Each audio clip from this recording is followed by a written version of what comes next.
الحمدللہ رب العالمین والصلاة والسلام علی سید الانبیاء والمرسلین وعلی آلہ واصحابہ وازواجہ وامتہ اجمعین الی یوم الدین۔ الحمدللہ آج 6 نومبر 2022 کو سنڈے کے دن ہمارا یہ special question and answer session منعقد ہونے جا رہا ہے۔ ہمارے اسٹوڈنٹس میں سے کچھ بھائی تشریف لائے ہوئے ہیں، ان کے سوالات ہیں، اور یہ انہی اسٹوڈنٹس کے ساتھ سوالات ہیں جو پہلے بھی ایک ویڈیو سیشن ریکارڈ ہوا تھا انجینئر محمد علی مرزا اسٹوڈنٹس کی عدالت میں۔ آپ سمجھ لیں اس کا پارٹ 2 ہی ہے۔ انشاءاللہ تعالی اللہ کا نام لے کے شروع کرتے ہیں۔ جی اسامہ بھائی شروع کریں اللہ کا نام لے کے۔ بسم اللہ الرحمن الرحیم۔ السلام علیکم ورحمۃ اللہ۔ وعلیکم السلام ورحمۃ اللہ۔ بھائی آج ایتھیزم سے ریلیٹڈ میں کوسچنز لے کے آیا ہوں اپنے، اور میں بھی ایک عرصے تک جو ہے وہ ایگنوسٹک رہا ہوں، تو اس حوالے سے میری ذاتی ریزرویشنز بھی تھی کچھ، اور اس حوالے سے کچھ کوسچنز ہیں۔ پہلا سوال یہ ہے کہ جو ایتھیسٹ کی طرف سے، اور ذاتی طور پہ جب میں ایتھیسٹ کی طرف جا رہا تھا میرا بھی یہی خیال تھا کہ خدا ایک کیفیت کا نام ہے، کسی ہستی کا یعنی محسوس نہیں ہوتا۔ اس کی وجہ یہ ہے کہ جب ہم دیکھتے ہیں کہ دکھی ہوتے ہیں یا ہمارے اوپر کوئی مصیبت آتی ہے تو ہم خدا کی طرف بھاگتے ہیں، اور جب ہم خوشی میں ہوتے ہیں یا ہمارے حالات اچھے ہوتے ہیں تو ایسا لگ ہی نہیں رہا ہوتا کہ خدا جیسی کوئی ہستی جو ہے وہ ایگزسٹ بھی کرتی ہے۔ تو یہ بالکل ریالٹی انہوں نے بیان کی، ایسا ہی ہوتا ہے۔ تکلیف آتی ہی اس لیے ہے کہ انسان اللہ کی طرف رجوع لائے۔ یہ تو مقدمہ دین کا بھی ہے، یہ انہوں نے کوئی ایسا یونیورسل ٹروتھ ایکسپلور نہیں کر دیا جو الہامی کتابوں میں پہلے سے موجود نہ ہو۔ دین کا مقدمہ اس کے اوپر قائم ہے کہ دنیا میں اگر آپ کے ساتھ زیادتی ہوتی ہے، آپ کو کوئی پریشانی مصیبت آتی ہے، تو آپ یہ سمجھ لیں کہ یہ ہمیشہ کے لیے نہیں ہے، بلکہ ایک وقت آئے گا کہ یہ مصیبت ٹل جائے گی اور ہمیشہ کی خوشیاں آپ کا مقدر ہو جائیں گی۔ یہ تو پیکج گاڈ کی طرف سے ہی تو آفر کیا گیا، اور یہ حقیقت بات ہے۔ یہ تو قرآن میں جگہ جگہ یہ بات آئی ہے کہ جب انسان بالکل خوشحال ہوتا ہے تو وہ ایسے ہو جاتا ہے گویا کہ اس نے کبھی ہمیں پکارا ہی نہیں تھا۔ جب ہم اس کی یہ تکلیف دور کر دیتے ہیں، پہلے وہ لمبی لمبی دعائیں مانگتا ہے، تو اس کے اندر ڈینائل آف گاڈ کہاں سے آ گیا؟ اس کی وجہ سے یہ کیسے ثابت ہو گیا کہ خدا ہماری ضرورت نہیں ہے؟ یہ تو چیز ثابت کرتی ہے کہ ہم نے خودکشیوں سے بچنے کے لیے اور اپنی مصیبت اور پریشانی میں ایک مداوے کے طور پر ایک ہستی ہمارے لیے موجود ہے جس کے آسرے ہم اپنی زندگی گزار سکتے ہیں۔ اب اس کی بنیاد پہ یہ کہنا کہ یہ ہم نے ہستی اسی لیے مانی ہوئی ہے کہ ہم اپنی مصیبت کا وبال کسی کے اوپر ڈالیں، تو ایسا نہیں ہے۔ یہ تب ہونا تھا جب ہم دنیا میں ہمیشہ کے لیے رہتے، ہمیں کبھی موت نہ آتی، ہماری زندگی ختم نہ ہوتی، ہم اپنی مرضی سے دنیا میں آتے اور دنیا سے چلے جاتے۔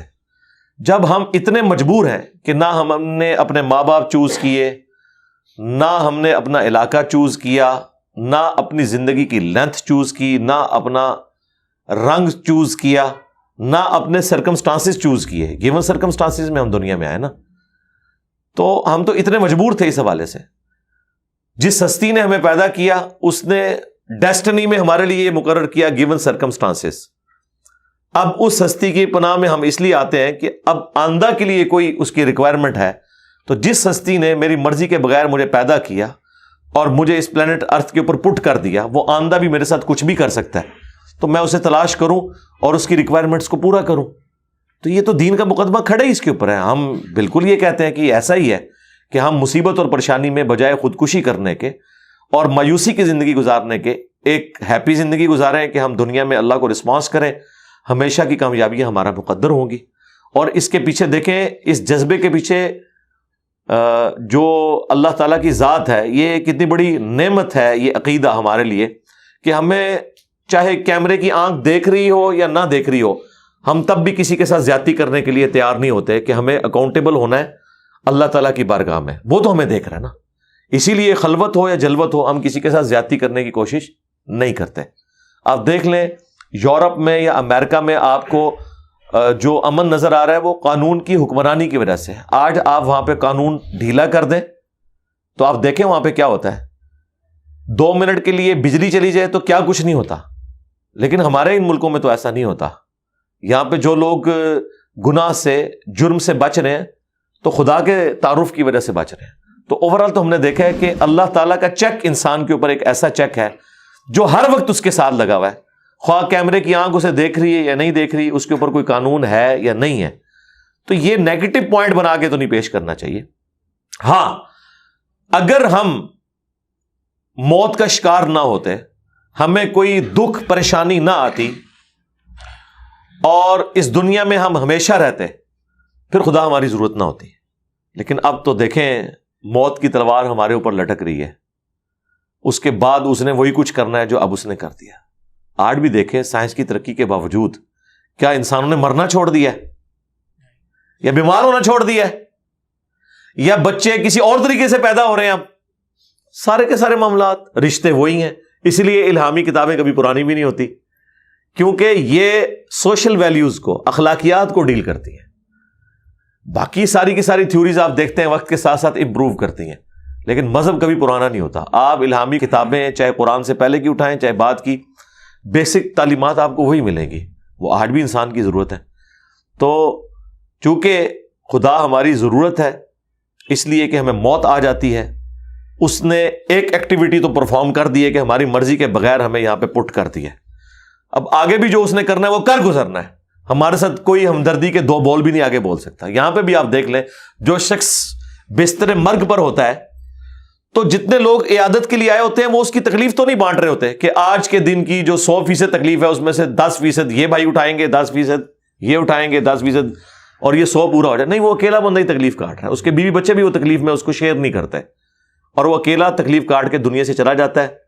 زمین و آسمان کی ساری مخلوقات مل کے اپنی ایفرٹ پٹ کر کے بھی اس کو اس مصیبت سے چھٹکارا نہیں دلوا سکتے جو اس کی ڈیسٹنی میں لکھی ہوئی ہے اللہ تعالیٰ نے آزمائش کے طور پر۔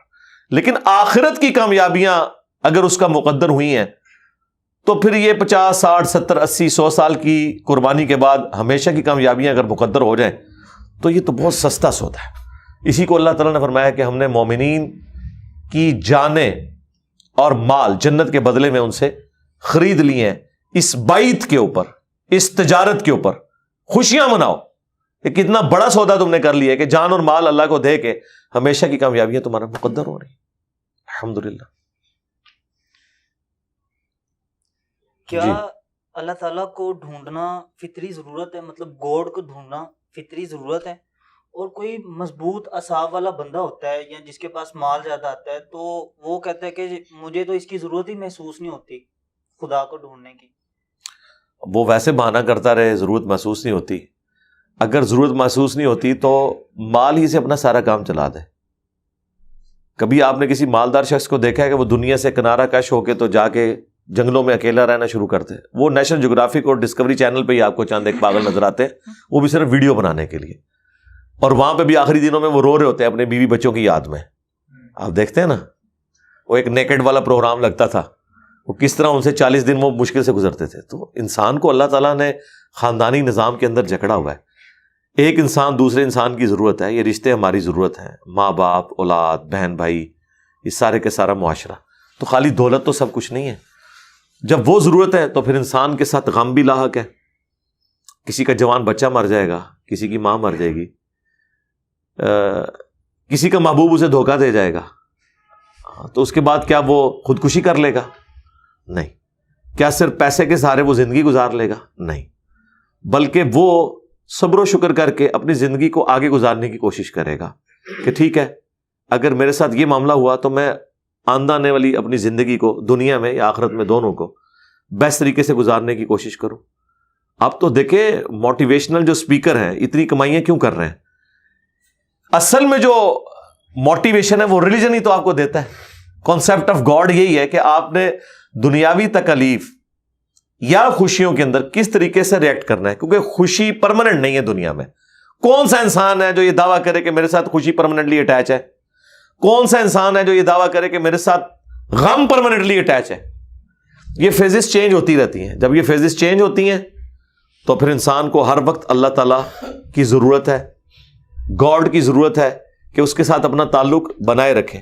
آپ ذرا اپنے اوپر غور کریں، بچپن سے لے کر بڑھاپے کی عمر تک، یا آپ لوگ چلیں جوانی کی عمر میں، جوانی کی عمر تک، ایک دوست ہے جو آپ کے ساتھ کامن چل رہا ہے، جس کے ساتھ آپ ہر چیز شیئر کر سکتے ہیں، جو آپ کے ہر راز سے واقف ہے، اور وہ خدا ہوتا ہے۔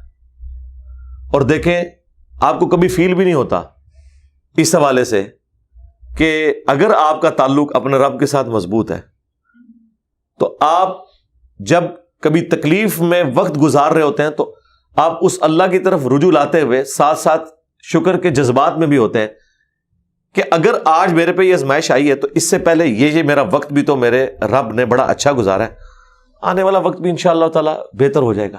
یہ جو ایک امید ہے نا انسان کے اندر، یہ بہت بڑی چیز ہے۔ ہر شخص کی زندگی اس طرح کی کئی چیزوں سے عبارت ہے اگر وہ اپنے اوپر غور و تفکر کرے۔ آپ کی زندگی میں کئی ایسے لمحات آئے ہوں گے کہ آپ کہیں گے کہ بس آج کے بعد تو زندگی اب ختم۔ آج آپ ماضی میں ان لمحات کو یاد کریں تو آپ کہتے ہیں نہیں میں بڑی اچھی زندگی گزار رہا ہوں، اس وقت تو لگتا تھا سب کچھ ختم ہو گیا۔ تو اب اس ایک خاص لمحے میں آپ کے اعصاب جواب نہ دیں، آپ ایکسپائر ہی نہ ہو جائیں غم سے، اس کے اوپر جو آپ کے پاس سہارا ہے وہ خدا کی ذات ہے۔ اسی لیے ہمیں یہ حکم دیا گیا ہے وَلَنَبْلُوَنَّكُمْ بِشَيْءٍ مِّنَ الْخَوْفِ وَالْجُوعِ وَنَقْصٍ مِّنَ الْأَمْوَالِ وَالْأَنفُسِ وَالثَّمَرَاتِ، ہم ضرور بالضرور تمہیں آزمائیں گے خوف سے، بھوک سے، جان اور مال میں نقص سے، اور پھر دیکھیں گے کہ کون تم میں سے ایسی روش اختیار کرتا ہے جو صبر والوں کی روش ہے۔ اور ان کا سلوگن کیا ہوتا ہے؟ اِنَّا لِلَّهِ وَإِنَّا إِلَيْهِ رَاجِعُونَ، بے شک ہم بھی تو اللہ ہی کی طرف سے آئے تھے، ہم نے بھی تو مار کے اس کے پاس چلے جانا ہے۔ یہ تکلیف بھی آئی ہے تو یہ بھی ختم تو ہو ہی جائے گی، نہ بھی ختم ہوئی میری موت کے ساتھ تو مصیبت ختم ہو جائے گی نا۔ کوئی شخص قیامت تک کے لیے تو بیمار نہیں رہ سکتا، کوئی شخص قیامت تک کے لیے تو مریض بن کے نہیں رہ سکتا، کوئی شخص قیامت تک کے لیے تو غم میں مبتلا نہیں رہ سکتا۔ موت آئے گی ساری پریشانیاں ختم کر دے گی، ایک نئی فیز میں آپ داخل ہو جائیں گے۔ ہاں کسی شخص کے لیے موت ہمیشہ کی ناکامیوں کا دروازہ بھی کھول سکتی ہے اگر دنیا میں اس نے اللہ کو رسپانس نہیں کیا، تو یہ دیکھنے کی ایک ضرورت ہے۔ دیکھا گیا ہے کہ ہر مذہب جو ہے وہ کامیابی کا کہتا ہے کہ آپ ہمارے ریلیجن پہ بلیو کریں تو کامیاب ہو جائیں گے۔ اسلام بھی یہی بات کرتا ہے، کرسچینٹی، جتنے بھی مذہب ہیں وہ سب یہی کہتے ہیں جی کہ آپ ہمارے احکامات کو فالو کریں گے تو آپ کو کامیابی ملے گی، اور اس کے بارے میں کہا یہ جاتا ہے کہ یہ کامیابی آپ کو مرنے کے بعد ملے گی۔ دنیا میں ہمیں کیا ملنا ہے، کس کے پاس اتنا ٹائم ہے کہ وہ آخرت تک کا انتظار کرے؟ اور ہم نے جب دیکھا ہے کہ معاشرے دنیا کے، آپ دیکھ لیں یورپ دیکھ لیں، امریکہ دیکھ لیں، دنیا کے میکسیمم بلینئرز دیکھ لیں جن کے پاس ریسورسز ہیں، وہ سارے ایتھیسٹ ہیں، میکسیمم آف دیم ایتھیسٹ ہیں، اور کوئی ایگنوسٹک ہے۔ دنیا میں زیادہ ریسورسز ان کے پاس ہے، زیادہ خوشحال معاشرے وہ نظر آتے ہیں، کرائم وہاں پہ کم ہے، جبکہ جو ریلیجیس معاشرے ہیں ان میں کرائم بھی زیادہ ہے اور وہ ریلیجن پہ بلیو بھی کرتے ہیں۔ ہاں اس کی وجہ یہ ہے کہ جو ریلیجن میں بلیو کرنے والے لوگ ہیں کیا وہ اپنے ٹرو سینس کے اندر ریلیجن کو فالو کر رہے ہیں یا نہیں کر رہے، یہ چیز دیکھنے کی ضرورت ہے۔ اور جو یورپ اور امریکہ کا معاشرہ ہے ہم ان سے لاکھ اختلاف رکھیں، لیکن جو قانون کی حکمرانی ہے وہ تو ریلیجن کی بنیادی ڈیمانڈ ہے۔ تمام دنیا کے ریلیجن یہ کہتے ہیں کہ آپ نے کسی کو دھوکہ نہیں دینا، آپ نے سچ بولنا ہے، سچ کے لیے کھڑے ہونا ہے، بیسک ہیومن رائٹس ہر بندے کے ہیں۔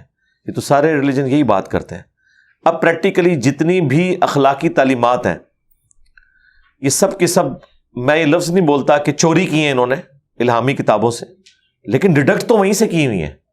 جتنی مورل ویلیوز اور مورل لاز ہیں آپ دیکھیں وہ سب کے سب الہامی کتابوں سے اخذ شدہ ہیں۔ انسان نے اگر زیادہ بنایا تو ٹریفک کے قوانین بنا لیے ہیں یا اس سے ریلیٹڈ اور چیزیں ہیں۔ جتنے بھی اخلاقی قوانین ہیں وہ سب کے سب ڈرائیوڈ ہیں الہامی کتابوں سے، جو اللہ تعالیٰ نے ہماری انسٹنکٹ میں بھی رکھ دیا ہوا ہے۔ تو اگر آپ اس کو فالو نہیں کریں گے تو آپ مسلمان ملکوں میں بھی دیکھ لیں، یو اے ای میں کرائم ریٹ 0 کے اوپر وہ لے آئے، وہاں تو آپ دبئی میں اس وقت امن جو ہے اور یورپ اور امریکہ سے بھی بہت اعلیٰ درجے کا ہے۔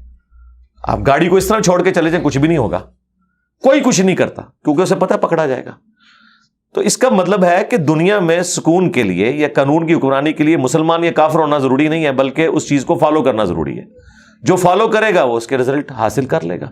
مسلمانوں نے صرف لوگوں کو بتایا کہ یہ ایتھیکل ویلیوز ہیں، عمل کوئی نہیں کیا، عمل نہیں کیا تو نقصان ہو رہا ہے۔ عمل کریں گے خواہ وہ مسلمان ملکوں میں رہے خواہ غیر مسلم ملکوں میں، اس کے ثمرات وہ دیکھ لیں گے۔ اور دوسرا یہ کہنا کہ دنیا میں امیر لوگ جو ہیں یہ ہیں، مجھے یہ بتائیں کیا عمارت اس بات کی دلیل ہے کہ دنیا میں کوئی کامیاب ترین آدمی ہے؟ تو شاید غریب آدمی تو یہی کہے کہ یہی دلیل ہے. اب میں اس کو یہ مثال نہیں دوں گا کہ فلاں یہ ہو گیا فلاں یہ ہو گیا، میں اس سے یہ پوچھوں گا کہ یہ دلیل اب آ کے دنیا میں بنی ہے یا پہلے سے ہے؟ تو 8 سے آپ 500-600 سال پہلے چلے جائیں تو دنیا میں جتنے بڑے بڑے حکمران تھے وہ تو سارے مسلمان تھے، بلینئرز تھے. انہوں نے ان زمانوں میں وہ عیاشیاں کی ہیں جو آج امریکہ کا پریزیڈنٹ اویل نہیں کر سک رہا. تو کیا آج کے یہ لوگ ان کو کامیاب انسان ماننے کے لیے تیار ہو جائیں گے؟ کہیں گے نہیں. وہ کہیں گے جی وہ کامیاب کہاں سے تھے، مال تو تھا لیکن استحصال کرتے تھے دوسروں کا، بیسک ہیومن رائٹس کا خیال نہیں رکھتے تھے، ٹھیک ہے، عوام کے اوپر ظلم کرتے تھے، یہ تو کوئی کرائٹیریا نہیں ہے. تو سرکار اس کا مطلب ہے مال صرف سنگل کوئی کرائٹیریا نہیں ہے، یہ کمپلیکس ایکویشن ہے جس میں مال بھی ہے، اخلاقیات بھی ہے، کردار بھی ہے، معاملات بھی ہیں، سارے چیزوں کا پیکج آپ اکٹھا کریں گے تو تب ایک کامیاب انسان ہے. اچھا پھر جب کامیاب لوگوں کی لسٹ بنائی جاتی ہے اس میں ہمارے پروفٹ کو ٹاپ پہ کیوں رکھتے ہیں؟ وہ جن کی پوری زندگی فاقوں سے عبارت ہے. ہاں دیکھنے والی بات ہے نا، وہ خود بھی مانتے ہیں کہ کامیاب ترین انسان ہے. تو اگر مال ہی کرائٹیریا تھا تو ایسا ہوتا، تو ایسا تو نہیں ہے.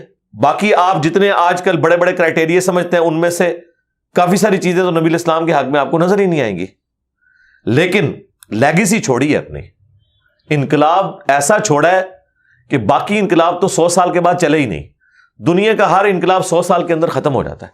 آج دنیا میں چنگیز خان کے مذہب کے اوپر کوئی نہیں ہے کہ میں چنگیزی ہوں اور فخریہ وہ کہے کہ میں اس کے ریلیجن کا ماننے والا ہوں. نہیں، رومنس تو خود بت پرستی چھوڑ کے کرسچن ہو گئے تھے، اور جو کرسچن رومنس تھے وہ اب آلموسٹ ایتھیسٹ ہو چکے ہیں. تو کوئی لیگیسی تو نہیں لے کے چل رہا. ایون جیزس کرائسٹ کی لیگیسی لے کے کوئی نہیں چل رہا، بس نام کے ہی ہے نا. ہاں لیگیسی اگر آپ کو نظر آتی ہے نا تو اس شخص کی جس کی قبر مدینے میں صلی اللہ علیہ وآلہ وسلم. 8 سے 100 سال پہلے تو دنیا میں مسلمانوں کا ایک ملک بھی نہیں بچا تھا. تو دنیا تو کنکلوڈ کر بیٹھی تھی کہ مسلمان ختم دنیا سے. ایک سپر پاور جو 3 بر اعظموں پہ حکومت کر رہی ہو اور باقی سب اسے جزیہ دیتے ہوں سینکڑوں سال تک، ٹھیک ہے، بیچ میں ایک آزمائش آئی تاتاریوں کی اور وہ بھی اوور کم کر لی. پھر گریٹ برٹن کی آئی تو اس کے بعد تو نظر آتا تھا کہ بس اب تو گریٹ برٹن اتنی بڑی پاور ہے کہ کوئی اسے سپر سیڈ نہیں کرے گا. جن کی سلطنت میں سورج بھی غروب نہیں ہوتا تھا. انسانی تاریخ نے اتنی بڑی کبھی سلطنت نہیں دیکھی کہ سورج ہی غروب نہ ہوتا ہو. تو آج مجھے بتائیں وہ پاکستان کے ایک صوبے کے برابر، پنجاب کے برابر مشکل سے آبادی اس سے بھی کم، کدھر وہ سارے بر اعظموں میں پھیلی ہوئی امپائر.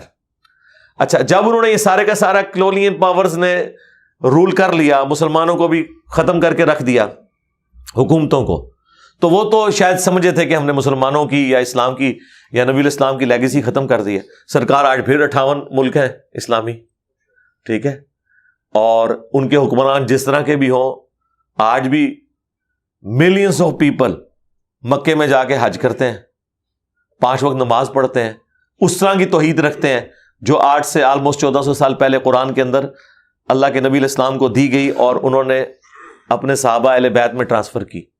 تو یہ آپ کو انقلاب آج بھی گلی گلی نظر آ رہا ہے. اور اس سے بڑھ کر کہ انقلاب کا لیڈر تو دنیا سے جا چکا ہے، باقی انقلاب تو لیڈرز کی موجودگی میں اپنا ایپیکس حاصل کرتے ہیں اور پھر ڈاؤن فال شروع ہو جاتا ہے. یہ کون سا انقلاب ہے کہ جس کا لیڈر دنیا سے چلا گیا اور اس کے ماننے والے ہزاروں لوگ جو بظاہر اس کے غلبے کی وجہ سے اس کے انڈر آ گئے تھے اور بعد میں وہ دین بھی چھوڑ گئے، یعنی عرب کے قبائل مرتد ہو گئے، پھر بھی چند لوگ اس لیگیسی کو لے کے چلے اور اس لیگیسی نے اتنی بڑی ٹرانسفارمیشن دیکھی جو نبی الاسلام نے اپنی مبارک زندگی میں نہیں دیکھی. اور پھر وہ حکومتیں بھی پھیلیں اور پھر ختم بھی ہوئیں، لیکن ماننے والوں کی تعداد بڑھتی جا رہی ہے. اور آج پوری دنیا کا میڈیا، پورے دنیا کے ریسورسز لگے ہوئے ہیں اس ریلیجن کے خلاف اور وہ پھیلتے ہی چلا جا رہا ہے. بے لوث لوگ اس ریلیجن کو پھیلانے کے لیے تیار ہیں. باقی تو آپ نے کوئی بھی پروپیگنڈا لانچ کرنا ہوتا ہے تو آپ کو بندے ہائر کرنے پڑتے ہیں. یہاں بے لوث لوگ لگے ہوئے ہیں اور ایسا تن من دھن لگا رہے ہیں کہ پیسہ دے کے بھی ایسا بندہ کوئی ہائر نہیں کیا جا سکتا. اس لیگیسی کو آگے لے کے چل رہے ہیں. اور وہ صرف لیگیسی نہیں ہے، وہ اپنے ظاہر اور باطن میں سب کے سامنے چھپ کے اس کو فالو بھی کرتے ہیں ٹرو سینس کے اندر, اور وہ آگے ٹرانسفر بھی کرتے ہیں, اور دل و جان سے اس پہ اپنی جو ان کی کمٹمنٹ ہے اسے شو بھی کرتے ہیں. یہ اس طرح کا انقلاب تو آپ کو ایک ایسی شخصیت میں نظر آتا ہے کہ جسے اللہ نے اپنا ریپرزینٹیٹو بنا کے اس پلانٹ ارتھ کے اوپر بھیجا ہے. مجھے بتائیں کون سی ایتھیزم کی لیگیسی ہے, کون سا ان کا بڑا ہے جس کو وہ لے کے چل رہے ہیں اور اس کے وہ کردار کو پیش کریں گے. ان کا تو کردار, ان کے اخلاقیات اس وقت تک ہے جب تک آپ ان کی دھم پہ پاؤں نہ رکھیں. ان کے اصول اور مبادی کے اوپر جب ان کو گرائیں آپ, تو ان کا بیہیویئر بھی اسی قسم کے جو پرورٹڈ قسم کی جو مذہبی نیچر ہوتی ہے نا, جو لوگ اس طریقے سے بیہیو کرتے ہیں نا, ویسا ہی بیہیو کرنا شروع کر دیتے ہیں. جبکہ ریلیجن کے ماننے والے جن کو آپ رول ماڈل کے طور پہ پیش کر رہے ہوتے ہیں نا کہ جی دیکھیں یہ بڑا سخت مزاج ہے, اس نے یہ ایکٹیویٹی پرفارم کرتی ہے, یہ تو چند ایک لوگ ہیں. اوور آل جو بے ضرر لوگ ہیں یار, جو خدا کے ماننے والے لوگ ہیں, وہ کسی کے ساتھ زیادتی نہیں کرتے, وہ ڈرتے ہیں اور وہ دل سے اس بات کے اوپر یقین رکھتے ہیں کہ ہم نے انسانیت کی خدمت کرنی ہے اور ہمیں اللہ سے اس کا ریوارڈ ملنا ہے. ادھر اگر ایسے لوگ پروڈیوس ہو رہے ہیں تو وہ اس کلچر کی پیداوار ہے. یہاں کلچر بالکل اپوزٹ ہے, اس کے باوجود خدا ترس لوگ پیدا ہو رہے ہیں ریلیجن کی برکت سے. آج بھی آپ یورپ اور امریکہ میں دیکھیں, جو مسلمان ہیں آپ دیکھیں کیسے بونافائڈ سٹیزن ہیں, وہاں کے شہری ہیں وہ, کہ غیر مسلم بھی ان کی تعریف کرتے ہیں کیونکہ ان کے ریلیجن میں تو اخلاقیات تھیں, پھر ان کو ماحول ملا, انہوں نے بیسٹ پرفارم کیا. اگر اکا دکا لوگ یا ایون سینکڑوں کی تعداد میں بھی لوگ ہوں اور وہ اپنے ریلیجن کے خلاف چل رہے ہیں, تو اس کی وجہ سے اس ریلیجن کو تو بدنام نہیں کیا جا سکتا. یہ تو اسی طریقے سے کوئی ہٹلر کی وجہ سے جو ہے وہ کرسچنس کو برا کہنا شروع کر دے, ایسے تو نہیں ہو سکتا. یہ زیادتی والی بات ہے. آپ کسی شخصیت کو برا کہہ سکتے ہیں اس کی تعلیمات کی روشنی میں, آپ وہ جس نظریے میں بلیو رکھنے والا ہے اس کو اوور آل کیٹاگوریکل ڈینائی نہیں کر سکتے. ہاں علمی اختلاف رکھ سکتے ہیں کہ اس میں یہ چیز ہے, اس میں وہ چیز ہے. ٹھیک ہو گیا. خدا کے وجود پر یقین کرنے سے ہمیں کیا فرق پڑے گا اور معاشرے پر اس کا کیا اثر ہوگا؟ یہ تو میرا خیال میں اس میں اب ڈسکس کر چکا ہوں کہ سب سے بڑا اثر تو یہ پڑے گا کہ قانون کی حکمرانی ہو جائے گی بغیر کسی کیمرے کی آنکھ کے, جب آپ خدا میں بلیو کرنے والے ہوں گے. دیکھیں قرآن میں بھی اللہ تعالیٰ نے طلاق کو جب سورۃ البقرہ میں ڈسکس کیا ہے نا, وہاں یہ الاؤ کیا ہے کہ کوئی 1 یا 2 طلاق دیتا ہے تو اپنی بیوی سے رجوع کر سکتا ہے, لیکن ساتھ ہی کہا ہے کہ اللہ سے ڈرنا اس معاملے میں کہ قانوناً تو کوئی شخص جرم نہیں کر رہا لیکن اخلاقاً تو جرم کر رہا ہے. تو اللہ تعالیٰ میں ایسا نہ ہو کہ اپنی بیویوں کو ذلیل کرنے کے لیے ان کی طرف تم رجوع لاؤ کہ پھر میں اس کو کچھ عرصہ رکھوں گا پھر ایک طلاق پھینک دوں گا, حالانکہ پہلے دن ہی تم ڈیسائیڈ کر چکے ہوئے ہو کہ میں نے اسے نہیں رکھنا. تو اس طرح نہ کرو, اللہ تمہیں دیکھ رہا ہے. خدا کے بنائے ہوئے قوانین میں بھی چیک جو ہے نا بہرحال وہ خوف خدا ہی ہے. ادروائز آپ کوئی نہ کوئی بیچ میں ایسی شک نکال لیں گے کہ دنیا میں آپ اس قانون کی زد میں آنے سے بچ جائیں گے, لیکن اللہ کے حضور آپ پکڑے جائیں گے. یہ میں آپ کو بتا دوں, وہ آپ ان سارے معاملات کے ذریعے دنیا کو تو دھوکہ دے سکتے ہیں, قانون کو بھی دھوکہ دے سکتے ہیں. جس کی نمائندہ مثال آپ کے وکلا ہیں, ذرا آپ پوچھیں کس طریقے سے وکیل حضرات کیسے کیس کو بگاڑتے ہیں اور وہ جج کے سامنے ثابت کر دیتے ہیں. ایون نبی علیہ السلام نے اپنے بارے میں فرمایا, بخاری مسلم میں حدیث ہے کہ بعض اوقات میرے سامنے کوئی مقدمہ پیش ہوتا ہے تو میں شواہد کی بنیاد پہ فیصلہ کر دیتا ہوں. دیکھنا تم میں سے کوئی چرب زبان ہوتا ہے اور وہ اپنی چرب زبانی کی وجہ سے مجھے قائل کر لیتا ہے اور میں اس کے حق میں فیصلہ کر دیتا ہوں, ہوتا وہ باطل پہ ہے. تو ایسا شخص بھی اپنے گھر آگ کا ٹکڑا لے کے جا رہا ہے, اگرچہ میں نے بھی اس کے حق میں فیصلہ کیا ہے نا. اللہ کے حضور تو وہ 2 نمبر ہے, نبی بھی فیصلہ کر دے, الا یہ کہ اللہ تعالیٰ اپنے نبی کو غیبی خبر دے دے کہ بھئی یہ غلط ہوا ہے تو وہ ریمیڈی ہو جائے. ادروائز نبی اسلام فرمایا ہے کہ میں بھی کسی کے حق میں فیصلہ کر دوں نا تو وہ آگ کا ٹکڑا ہی لے کے جا رہا ہے, اگر اسے تو پتا ہے نا کہ وہ ناحق ہے تو وہ اللہ کے حضور تو پکڑا جائے گا, کیونکہ اللہ کا تو کوئی رشتہ دار نہیں ہے. ہاں, اللہ کو تو کوئی دھوکہ نہیں دے سکتا. سورہ توبہ میں اللہ تعالیٰ نے منافقین کے بارے میں فرمایا نا کہ اے نبی یہ قسمیں اٹھاتے ہیں تاکہ آپ کو آپ کے ساتھیوں کو راضی کر لیں, تو وہ تو کر لیں گے یہ, لیکن اللہ کو نہیں کر سکتے. اللہ کو تو پتہ ہے یہ دھوکہ دے رہے ہیں. ظاہر ہے انسان تو ظاہر کو دیکھیں, نبی علیہ السلام نے بھی تو ظاہری بہانے منافقین کے غزوہ تبوک کے موقع پہ ایکسیپٹ کیے, سورہ توبہ میں آتا ہے, حتیٰ کہ اللہ نے فرمایا اللہ آپ کو معاف کرے, آپ نے ان کو کیوں جانے دیا. لیکن نبی علیہ السلام نے ظاہر پہ فتویٰ, ایک بندہ کہہ رہا ہے میری بیوی بیمار ہے, تو نبی علیہ السلام نے اس کی زبان کا اعتبار کیا ہے, جھوٹ بول رہا ہے یا سچ بول رہا ہے, ٹھیک ہے حالانکہ حضور کو فیس ریڈنگ سے پتہ چل رہا ہے کہ یہ کر رہا ہے، لیکن ٹھیک ہے، ایک اچھے ٹیچر اسی طریقے سے ہی بیہیو کرتا ہے. لیکن اللہ تعالیٰ نے کہا کہ آپ ان کو نہ جانے دیتے، چور کو گھر تک پہنچاتے. لیکن نبی علیہ السلام کی وہ شرافت شفقت تھی، اور وہی قرآن میں سورہ توبہ میں یہ ہے کہ یہ کہتے ہیں کہ نبی تو نیرے کان ہی ہے، جیسے کان سنتا ہے، اپنی عقل نہیں استعمال کرتا، سنا تو بس یہ سن لیتا ہے. تو اللہ نے کیا فرمایا، ان کا کان ہونا تمہارے لیے رحمت ہے. اگر یہ اس طرح کرٹیکلی تمہارے پہ گرفت کرنا شروع کرتے ہیں تو تمہیں پھر تو حضرت عمر کی تلوار ہی آئے گی نا تمہارے اوپر. ہاں، کب سے عبداللہ ابن ابی فارغ ہو گیا ہوتا اگر حضور، ظاہر ہے نبی علیہ السلام کو بھی سب کچھ سمجھ آ رہی تھی کہ کیا ہو رہا ہے. کتنی دفعہ حضرت عمر نے کہا یا رسول اللہ اجازت دیں عبداللہ ابن ابی، آپ فرمایا چھوڑ دو، لوگ کہیں گے اپنے ساتھیوں کو مرواتا ہے. نبی علیہ السلام کا ویژن آپ دیکھیں، آپ بعد والے حالات کے اوپر غور کر رہے تھے کہ یہ تو مارا جائے گا لیکن یہ مصیبت جو پیچھے چھوڑ جائے گا نا وہ بڑی ہے، اس لیے ٹالریٹ کریں. رپلائی ٹو کرنے کی ضرورت نہیں ہے، ہر وقت ہی ہر بات کو رپلائی ٹو نہیں کرنا ہوتا. یہاں پہ ہر بندہ جو ہے نا وہ رپلائی ٹو کرنا شروع کر دیتا ہے ہر بات کو، تو اس کا بھی نقصان ہی ہوتا ہے. ہاں جی، نیکسٹ. دنیا میں جتنے بھی مذاہب ہیں، جتنے بھی ریلیجنز ہیں، ان کی طرف سے دیکھا ہے کہ وہ انسانوں کو محدود کرتے ہیں. ایون کہ ان کے انڈیویجول معاملات جو ہیں انسانوں کے، ان کے اندر بھی دخل اندازی ان کی نظر آتی ہے. ہاں، اگر ایک فیمیل ہے اس کو فیمیل میں انٹرسٹ ہے، یا ایک میل ہے اس کو میل میں انٹرسٹ ہے، یا آپ دوسرا دیکھ لیں کراس ریلیجیس میرجز جو ہوتی ہیں، ایک مسلمان کا ہندوؤں میں یا کسی یہودی کا ادھر مسلمانوں میں شادی کرنا، اس سے انسانیت کا بھی رشتہ بڑھتا ہے. آپس کے انڈیویجول معاملات ہیں، اس میں مذہب کو کیا مسئلہ ہے نظر نہیں آتا. اس طرح ان کے جو انڈیویجول معاملات ہیں اس میں بھی دخل اندازی نظر آتی ہے اس کی. دیکھیں یہ دو سوال ہو گئے ہیں. ایک تو دوسرے ریلیجن میں شادی کرنا، وہ تو ایک الگ ایشو ہے. پہلے یہ جو ہومو سیکچولیٹی کا ایشو ہے نا، اس میں سے نکالنا کیا کسی نے؟ یہ سب کا سب معاملہ وقتی ہوتا ہے. اس کا کوئی پرماننٹلی جس کو آپ کہتے ہیں نا سولوشن، وہ یہ نہیں ہوتا. اس میں سے کچھ نکلنا نہیں ہے. ایون میاں بیوی جو ایک نیچرل ریلیشن شپ ہے، اس کو مضبوط کرنے کے لیے بھی اولاد ایز اے بانڈ چاہیے ہوتا ہے. دو چیزیں اس کو مضبوط کرتی ہیں، ایک سیکس اور دوسرا اولاد. اب ظاہر میں کیمرے میں اس طرح کی گفتگو کر نہیں سکتا، آپ لوگ سمجھ سکتے ہیں کہ جو ایون سیکچول ریلیشن شپ بھی ہے وہ پاسبل ہی نہیں ہے وہ والا جو مرد و عورت کا ہے، ایک نیچرل ہے. دوسرا تو اتنا ان نیچرل ہے کہ وہ تو بس صرف ایک زبانی کلامی یا وہ معاملات ہی ہیں. تو یہ تو ایک جسٹ اپنے آپ کو بھی اور کسی اور کو بھی مصیبت میں ڈالنے والی بات ہے. یہ تو نیچرل چیز ہے. تو باقی اگر کسی کو اس کا شوق ہے تو ایجنسیوں سے رابطہ کریں، وہ پھر بتائیں گے آپ کو کہ کیا ہوتا ہے.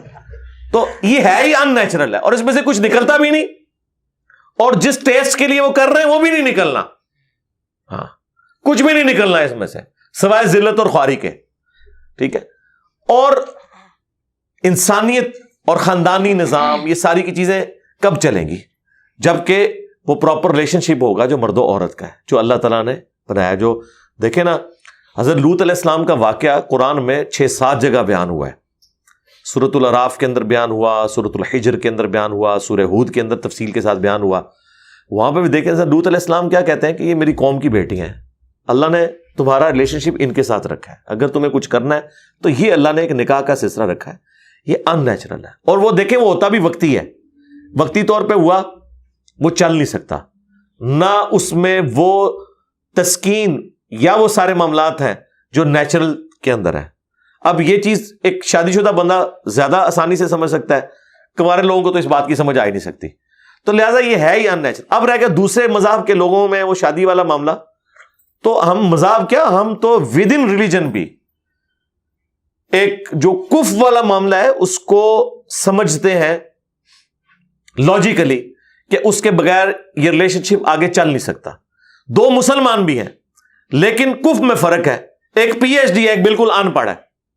تو مجھے بتائیں ان کے درمیان کامن چیز کیا یہ ہو سکتی ہے کہ ایک دوسرے کو پسند کریں؟ آگے زندگی بھی تو گزارنی ہے نا. زندگی گزارنے کے لیے آپ کو کئی اور چیزوں کی ضرورت ہے، جس میں تعلیم، ہم پلہ ہونا. دیکھیں نا، یہ سیکس تو ایک اس کا جز ہے، بلکہ میں کہتا ہوں یہ ہاتھی کی ایک دم ہے جس کے پیچھے بہت بڑا ہاتھی لگا ہوا ہے. آپ دم کا تو خیال رکھیں، میں ہاتھی کو دیکھ ہی نہیں رہے. تو ود ان ریلیجن بھی ہم کہتے ہیں کہ اس طرح نہیں ہے کہ جس کا دل کرے جس کے ساتھ شادی کر لے، بلکہ اس میں بھی ہمیں تو تعلیمات یہ دی گئی ہیں. سنن ابن ماجہ میں حدیث ہے کہ اپنے ہم پلہ لوگوں میں شادی کرو، اپنے کف میں. ہم پلہ میں خاندان بھی ہے اور سٹیٹس بھی ہے، تعلیم بھی ہے، وہ پھر عادتیں ملتی جلتی ہوتی ہیں، معاملات بہتر چلتے ہیں. ادروائز پھر ایسے معاملات آگے چلتے نہیں ہیں. یہ کوئی ایک جانوروں والا سلسلہ تو نہیں انسان کا کہ دو جانور جو ہیں وہ ان کی آپس میں کوئی شادی ہو گئی ہے اور وہ بس آگے اولاد کا سلسلہ چل رہا ہے. نہیں، انہوں نے مل کے خاندان کو وجود بخشنا ہے اور وہ پھر آگے اس کی تربیت کرنی ہے، اس کے لیے ضروری ہے. اب مجھے بتائیں، آج کل ایک پڑھا لکھا آدمی کسی ایسی عورت کے ساتھ شادی کر لے جسے نہ اردو آتی ہے نہ انگلش آتی ہے، یعنی پاکستان میں رہتے ہوئے، جس نے اسکول کا منہ نہیں دیکھا ہوا، اور وہ کہ میں کوئی نیکی کا کام کر رہا ہوں اور میں ایسے پہلے پڑھاؤں گا پھر وہ میرے بچوں کو پڑھائے گی، تو ٹائم قیامت تک ہے تو یہ کر لے. اس کے لیے وہ ان پڑھ کی عقد میں آ جائے، ٹھیک ہے. پڑھے لکھے بندے کا کیا کام ہے کہ اتنا بڑا مصیبت کھڑی کر لے اور بعد میں جب اس کے بچوں کی تربیت کی باری ہے تو وہ اس وقت کہہ رہا یار کہ مجھ سے کیا غلطی ہو گئی ہے، تو وہ پہلے ہی اس کو فورس ہی کر لے. ہاں، ایک شخص جو ہے وہ بھیڑ بکریاں پالتا ہے، یہ زراعت کا کام کرتا ہے اور وہ اسی فیلڈ میں آگے جانا چاہتا ہے، تو ٹھیک ہے، اس کو جو سوٹ کرتا ہے وہ اپنے ہم پلہ کف میں دیکھ لے. اب وہ جا کے کسی شہر میں جا کے کسی ایسی پڑھی لکھی عورت سے شادی کر لیتا ہے جو اسکول میں ٹیچنگ کر رہی ہے یا کالج میں پڑھا رہی ہے، اور اسے کہتا ہے نہیں اب تو نے پڑھائی چھوڑ دینی ہے، پڑھانا چھوڑ دینا ہے، یہاں آ کے جو ہے نا میرے ساتھ تو ٹریکٹر چلا. بھائی ٹریکٹر چلانے والی اور موجود ہیں، وہ لے آئیں آپ، ٹھیک ہے. اس بیچاری کے ساتھ کیوں ظلم کر رہے ہیں؟ تو اس لیے اس چیز کا بھی خیال رکھنا ہے، اور اسی میں ہی وہ چیز آ جائے گی جو آپ کہہ رہے تھے نا دوسرے ریلیجن میں. بھائی ہمارے لیے تو سب سے سینسٹیو ایریا خدا کی ذات ہے. اگر خدا کے کانسیپٹ میں ہی میاں بیوی ایک پیج کے اوپر نہیں ہے، خدا کے بغیر تو ہم زندگی گزار نہیں سکتے، تو آگے جو خاندان کی تربیت، اولاد کی تربیت، وہ کیسے ہوگی؟ وہ تو ایک دوسرے کے ساتھ لڑتے ہی رہیں گے پوری زندگی کہ تو کس خدا کا تعارف کروا رہی ہے. میرے لیے تو خدا سب سے سینسٹیو ایریا ہے. میری بیوی تو وہ ہونی چاہیے جو خدا کو اس طرح مانے جس طرح الہامی کتابوں میں بتایا گیا ہے، اور اگر وہ اس طرح ماننے کے لیے تیار ہی نہیں ہے تو میں کس طرح اس کے ساتھ زندگی میں بھی نہیں گزار سکتا، اور میں چاہتا بھی نہیں کہ میری اولاد کی تربیت ایسی عورت کرے جو خدا کو اس طریقے سے مانتی نہیں ہے جیسا کہ ماننے کا حق ہے. اس وجہ سے یہ کہا جاتا ہے کہ آپ یہ معاملات نہ کریں. اس میں بھی آپ دیکھیں انسانیت کی فلاح چھپی ہوئی ہے. مذہب کو کوئی آپ سے انٹرسٹ نہیں ہے، یہ آپ کے انٹرسٹ کے لیے ہے. وہ یورپ میں کسی زمانے میں بات آئی تھی کہ مذہب لعنت ہے، نعوذ باللہ. میں نے اس کے اوپر ویڈیو کروائی تھی کہ مذہب نعمت ہے جو آپ کو ایک ڈسپلن لائف دیتا ہے. وہ چیزیں جو آپ نے کیٹر فار بھی نہیں کی ہوتی، آپ کو کوئی توجہ دلائے تو آپ کو پتا چلے گا واقعی یار یہ کتنی نعمت ہے. آپ کو میں آپ لوگوں کی زندگی سے مثال دیتا ہوں. ایک بندہ جو ملازم پیشہ ہے یا کاروباری آدمی ہے، مغرب سے پہلے وہ تھک ہار کے گھر آتا ہے. اب مجھے بتائیں اگر اس نے مغرب کی نماز یا عشاء کی نماز نہ پڑھنی ہو تو وہ تو سو جائے گا، رات کو 1:30-2 بجے اٹھے گا بھوک کے ساتھ، روٹی کھائے گا، اس کے بعد سونے کی کوشش کرے گا، نیند نہیں آئے گی، فجر تک جاگا رہے گا، پھر آفس کا ٹائم آئے گا تو اسے نیند آنا شروع ہو جائے گی. تو کیسی فضول قسم کی زندگی اس کی ہوگی. لیکن نمازوں کی ٹائمنگ، یہ پابندیاں آپ کو کتنا ڈسپلن کرتی ہیں کہ آپ تھک ہار کے آتے بھی ہیں تو آپ انتظار کرتے ہیں نہیں یار نماز پڑھ کے ایک دفعہ ہی سوؤں گا. کھانا بھی آپ پہلے کھا لیتے ہیں، اس کی وجہ سے آپ کی صحت بھی مینج رہتی ہے اور آپ کتنے ڈسپلن رہتے ہیں. اور یہ وہ چیزیں جو آپ ہزاروں ڈالر دے کے جو نیوٹریشن ہے ان کو آپ ہائر کرتے ہیں، وہ آپ کو بتا رہے ہوتے ہیں جی اینج کرو جی، اینج کرو جی، ایس ڈائٹ تے شفٹ ہو جاؤ جی، تے اے ہو جاؤ جی، ہو جائے. آپ ریگولر لائف اس طریقے کے مطابق گزاریں، آپ کو ان چیزوں کی ضرورت ہی نہیں پڑے گی. آج آپ کو لوگ قائل کر رہے ہیں جناب یہ والی ورزش کریں، آپ کو بھی نماز کے اوپر توجہ کریں کہ کس قسم کی ورزش ہے یہ جو آپ کو ایکٹیو رکھتی ہے. تو اللہ تعالیٰ نے آپ کی زندگی کے اندر یہ ساری چیزیں رکھی ہوئی ہیں. مجھے بتائیں اگر یہ نمازوں کا سلسلہ نہ ہو تو کوئی شخص 5 دفعہ اپنا منہ دھوئے گا، ناک کو صاف کرے گا؟ اتنی بیزی لائف ہے. یہ پرفیوم کیوں آئی ہے فرانس میں؟ کئی مہینے تک وہ نہاتے ہی نہیں تھے تو بدبو کو اوور کم کرنے کے لیے پرفیوم لگا لیتے تھے. لیکن کیا مسلمان کو اللہ نے زندگی دی ہے کہ مسلمان تو میں کہتا ہوں مچھلی ہے، آلموسٹ روزانہ ہی نہاتا ہے، آدھا تو نہا ہی لیتا ہے نا وضو کی شکل میں، اور ہفتے میں تو ایک دفعہ نہانا واجب ہے، مسلم کی حدیث ہے. اور پریفریبل یہ ہے کہ جمعے کے دن نہائے، جمعے کو نہیں نہا سکتا ہفتے میں کسی ایک دن نہا لے. اور باقی جو جنابت کے ساتھ غسل کا جو ایک طریقہ اللہ نے اٹیچ کر دیا ہے، پھر ناک کی صفائی وضو کے دوران، اور باقی یہ چہرہ دھونا، یہ ساری چیزیں آپ کبھی ڈاکٹر سے پوچھیں، یہ چیزیں ان لوگوں کو جن کا ریلیجن سے کوئی تعلق نہیں انہیں بتائی جاتی ہیں کہ بھائی آپ نے دن میں کم از کم 2 دفعہ منہ دھونا ہے، یار یہ آپ کی جو اسکن کی جو الرجی ہے نا یہ اس وجہ سے ہے کہ آپ صفائی کریں، لیکن ایک نماز پڑھنے والے کو تو کہنے کی ضرورت ہی نہیں ہے، اس کا تو ابھی منہ خشک نہیں ہوا ہوتا تو اگلی نماز کا ٹائم آ جاتا ہے، اور یہ سارے کے سارے سسٹم، یہ وہ ان سین چیزیں ہیں جو اتنی زیادہ ہیں، جو انسان دھکے کھا کھا کے سیکھتا ہے، اور وہ ریلیجن میں اللہ تعالیٰ نے آپ کی زندگی کا حصہ بنا دی ہوتی ہیں، اور اس کی وجہ سے کیا کچھ ہو رہا ہوتا ہے پیرلل میں، آپ سوچ نہیں سکتے کتنی آپ کی ایکٹیو لائف چل رہی ہوتی ہے، کتنی ریگولر لائف چل رہی ہوتی ہے، کتنی ڈسپلن لائف چل رہی ہوتی ہے۔ پھر جو پابندیاں جو کہتے ہیں یہ کرو یہ نہ کرو، جو آپ یہ کہہ رہے تھے، مجھے بتائیں ایک میاں بیوی کامیاب خاندان کو کیسے چلا سکتے ہیں اگر وہ سیکس میں ڈسپلن نہ ہو؟ جب تک وہ عورت اپنے خاوند کے ساتھ مخلص نہ ہو اور وہ خاوند صرف اپنی بیوی کے ساتھ مخلص نہ ہو تو کس طرح ایک کامیاب زندگی گزار سکتے ہیں؟ اس کا تو کوئی اینڈ ہی نہیں ہے۔ دنیا میں آپ کوئی بھی عورت دیکھیں گے تو یہ اللہ تعالیٰ نے نیچرل ایک ریلیشن شپ رکھا ہوا ہے، اور وہ آپ کو اچھی لگے گی، اور اس وقت تک یہ اچھی لگے گی جب تک وہ آپ کی بیوی نہیں بن جاتی، پھر وہ ایک عام عورت ہو جائے گی، پھر اب اگلی، یعنی یہ عموماً جو لوگوں کے اندر پایا جاتا ہے، ہمیں تو اپنی بیوی سے آگے کوئی نہیں ہے۔ اس کی وجہ یہ ہے کہ ہم تو ایک ڈسپلن لائف گزار رہے ہیں، ہم سے آپ پوچھیں تو ہم کہتے ہیں ہماری بیوی جیسی تو ہے ہی کوئی نہیں، باقی تو ہے ہی کوئی نہیں، ٹھیک ہے نا۔ اور یہ چیز ریلیجن کی وجہ سے۔ اچھا دوسرا آپ کر بھی لیں گے تو کیا اینڈ رزلٹ نکلے گا؟ انزائٹی کا شکار ہوں گے، کچھ بھی نہیں ہوگا، ٹھیک ہے، اینڈ رزلٹ اس کا کچھ بھی نہیں ہے سوائے اس کے کہ آپ ڈسپلن لائف گزاریں۔ تو شریعت پہ عمل کرنا ہمارا کوئی احسان نہیں ہے، یہ شریعت کا ہمارے اوپر احسان ہے کہ اس نے ہمیں ڈسپلن لائف گزارنے کا ایک راستہ دکھا دیا ہے۔ ہم تو الحمدللہ اس زندگی کو انجوائے کر رہے ہیں۔ فی الدنیا حسنہ، لوگ کہتے ہیں فی الدنیا حسنہ کیا ہے؟ فی الدنیا حسنہ یہ ہے کہ آپ ڈسپلن لائف گزاریں، اور وہ خدا کے ساتھ ہے، خدا کے بنائے ہوئے قوانین کے ساتھ ہے، چاہے وہ اخلاقی قوانین ہو، آئلی قوانین ہو، اس کے ساتھ انسان کی زندگی بڑی سکون میں ہے، تمام پریشانیوں اور تکلیف کے باوجود۔ وہ تو آنی ہے، وہ جھیلنا آسان ہو جائے گی اگر آپ کی زندگی میں خدا ہے، اور اگر خدا نہیں ہے، دنیا کی ہر خوشی آپ کو دے دی جائے وہ کوئی خوشی نہیں ہے جب تک خدا آپ کی زندگی میں نہیں۔ ٹھیک ہو گیا؟ اچھا علی بھائی، اگلا سوال ہے کہ اگر خدا ہے تو اس کا ڈفرینٹ جو ریلیجنز ہیں ان میں ڈفرینٹ کانسیپٹ ہے، یعنی کہ ہم مسلمان کہتے ہیں کہ ایک خدا ہے، اور یہودی سیدنا عزیر علیہ السلام کے بارے میں جو خیال رکھتے ہیں، اور عیسائی کہتے ہیں کہ 3 خدا ہیں۔ تو ایک عام بندہ جو ہے جو خدا کو ڈھونڈنا چاہتا ہے وہ کس طرح اور کس ریلیجن میں جائے اور کس خدا کو مانے تاکہ وہ ایک صحیح راستے تک پہنچ سکے؟ وہ جس بھی ریلیجن میں جانا چاہتا ہے ہم اسے اجازت دیتے ہیں، ایک شرط کے ساتھ کہ وہ اس ریلیجن کی کتابوں کو فالو کرے، تو الٹیمیٹلی وہ اس رزلٹ پہ پہنچے گا کہ پریکٹیکلی اپنے ریلیجن کی کتابوں کو فالو کرنے والے صرف مسلمز ہیں۔ ایون دوسری الہامی کتابیں ہوں یا دوسری غیر الہامی کتابیں ہوں، ان میں بھی ایک گاڈ کا کنسپٹ ہے۔ کرسچنز پریکٹیکلی بلیو کیے ہوئے ہیں 3 خدا، انجیل تو نہیں بتا رہی 3 خدا، انجیل پڑھ کے تو لوگ مسلمان ہو گئے۔ جوشوا جو امریکن یوتھ منسٹر تھے، ان کی ویڈیو ہے اپنی how Bible led me to accept Islam, وہ آپ دیکھیں۔ وہ تو پادری بن چکے ہوئے تھے، پریسٹ بن چکے ہوئے تھے، اور وہ بڑے اپنے پادریوں سے، پریسٹ سے جا کے پوچھتے تھے کہ بھئی انجیل اور تورات، اولڈ ٹیسٹمنٹ، نیو ٹیسٹمنٹ تو ایک خدا کی بات کرتا ہے، اور وہ خدا اتنا جیلس گاڈ ہے کہ نہ زمینوں پہ، نہ آسمانوں پہ، نہ سمندر کی گہرائیوں میں وہ اپنے ساتھ کسی کو شریک تصور کرتا ہے۔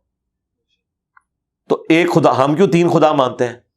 تو اکثر وہی جواب دیتے ہیں جو ہمارے مولوی دے رہے ہوتے ہیں کہ معرفت کی بات ہے، آپ کو سمجھ نہیں آئے گی۔ یقین کریں آپ اس کی گفتگو سنیں تو آپ کو لگے گا کہ یہ کوئی بریلوی، دیوبندی، اہل حدیث، شیعہ کے مولوی کا جواب ہے جو ان کے پادری دے رہے ہوتے تھے کتابوں کے اگینسٹ۔ یہ آپ انگلش میں ان کی لائف سٹوری سنیں، رکت انگیز اشک بار آنکھوں سے سننے والی ہے، تو آپ کو پتا چلے گا کس طرح وہ اسلام تک پہنچے۔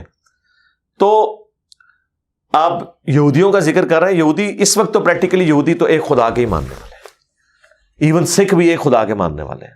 وہ پہلے تھا ان کے اندر ایک ایشو حضرت عزیر علیہ السلام کے بارے میں, اور کرسچنس کے ساتھ بھی آپ بات کریں, تھوڑی سی بحث کریں, تو الٹیمیٹلی وہ کہیں گے خدا ایک ہی ہے, اس کے روپ یہ ہیں اور یوں ہے. وہ کریں گے, انہیں کہیں کہ آپ ایک ان ایمبیگوس آیت ٹیمپرڈ تورات اور انجیل سے پیش کریں کہ جو بتاتی ہو کہ 3 خدا ہیں, کیونکہ یہ تو بنیادی عقیدہ ہو گیا نا.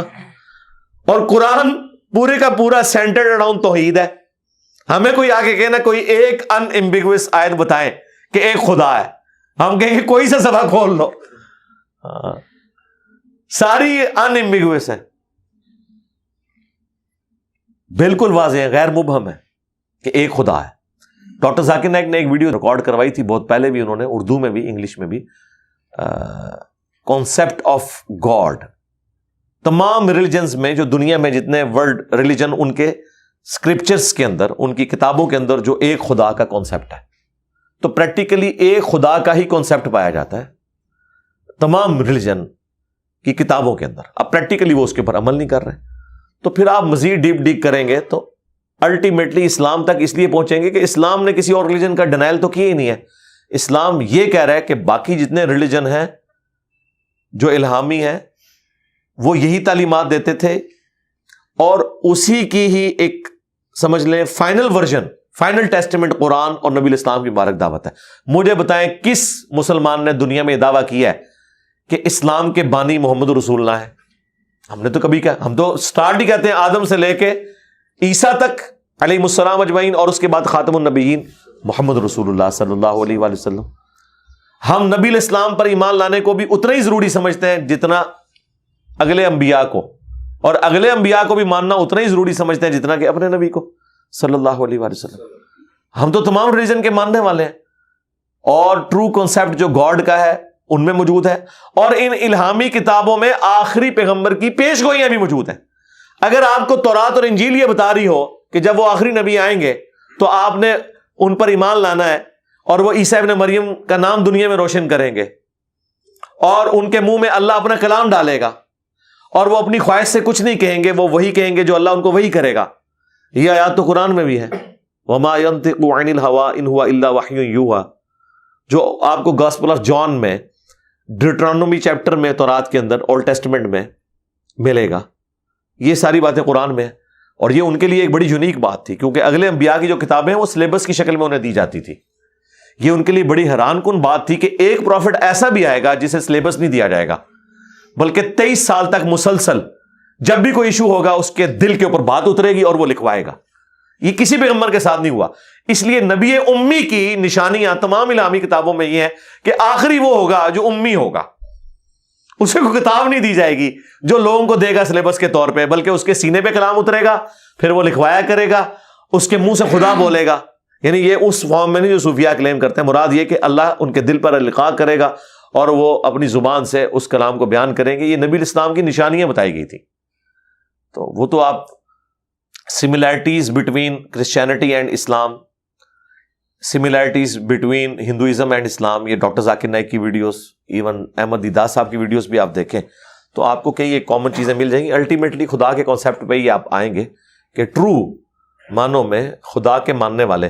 دیکھیں خدا کا دین تو وہ ہوگا نا پھر جس کو تائید بھی خدا کی حاصل ہوگی. پریکٹیکلی تو اس وقت گرجے جو ہیں وہ مسجدوں میں کنورٹ ہو رہے ہیں, تلوار کے زور پہ نہیں سرکار, پیسے دے کے خرید رہے ہیں, بیچنے والے اپنی مرضی سے بیچ رہے ہیں.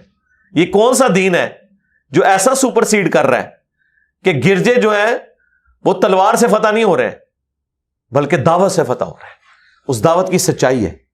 کتنے بڑے بڑے اسلام کے دشمن اسلام کے خلاف پروپیگنڈا کرنے کے لیے, کتابیں لکھنے کے لیے نکلے ہیں, اور اسلام کے ہاتھوں مغلوب ہو گئے, اسلام قبول کر لیے. تو سرکار پھر جادو وہ جو سر چڑھ کے بولے. یہ سچائی کی طاقت ہے کہ جو لوگ نبی الاسلام کے خلاف, اسلام کے خلاف نکلتے ہیں اور اللہ تعالیٰ انہیں اسلام کی دولت دیتا ہے اس لیے کہ وہ ٹروتھ لور ہوتے ہیں. اور دوسری طرف یہاں بیٹھے ہوئے مولوی ہیں, ملے ہیں, مولانے ہیں, مفتی ہیں, پوری زندگی قرآن پڑھاتے رہتے ہیں, حدیث پڑھاتے رہتے ہیں, لیکن اللہ تک نہیں پہنچتے. اللہ نہیں ہوتا زندگی میں, نبی نہیں ہوتا, باقی سارے ہوتے ہیں.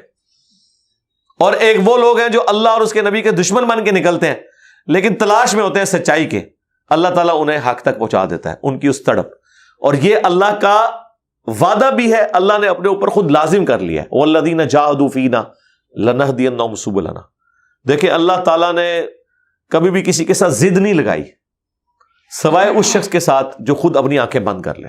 اس کو اللہ نے کہا کہ اگر کوئی ایسا کرے گا پھر ہم اس کے اوپر مہر لگائیں گے, ختم اللہ علی قلوبہم وعلی سمعہم, پھر ہم سے کوئی گلہ نہ کرے.